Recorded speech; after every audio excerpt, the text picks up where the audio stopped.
Well, welcome back. As we mentioned earlier, lawmakers in Washington only have a few days to try and work out a budget deal before major cuts would automatically take effect.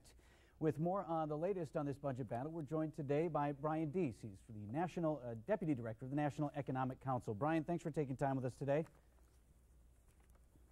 Happy to be here.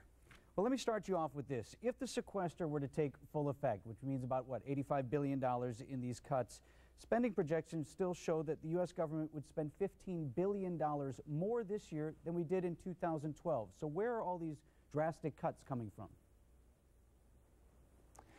Well, the way that this sequester, as you say, was designed was to impose across-the-board cuts, $85 billion in both the defense and non-defense areas of the budget. So every program, every area of the budget would be hit by those cuts. That translates into about a 13% cut to defense programs and a 9% cut to non-defense programs. And the problem is that right now, where we are in our economy, we simply can't afford that. The impact of applying those cuts across the board would be hundreds of thousands of jobs lost across the country.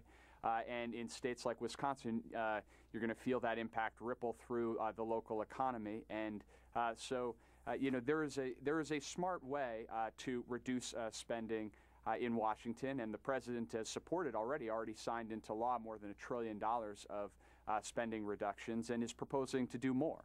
But we've got to do this in a smart way. We've got to do this in a way that takes account of the fact that our economy is still recovering and that we need to help our economy take off, not put a headwind on our economy right now. Let me use one of the quotes from the president, I think it was last week, Brian, where he said, if this takes effect, federal prosecutors will have to close cases and let criminals go. Thousands of teachers and educators will be laid off. I think the trouble is the American people look at it, and it's less than 2.5% of the entire federal budget or federal spending. Why do we have to let criminals go? There's no place else to make these cuts? Well, again, like I said, there is a smart way to reduce spending, and that is to actually look at programs that aren't working and cut them, or look at programs like Medicare that provide incredible support for our seniors, but we can make changes to them to actually strengthen them and reduce spending over the long term. That's the right way to do this. The wrong way is to just apply these cuts indiscriminately across the board so that regardless of the services that are being provided, they have to take a hit.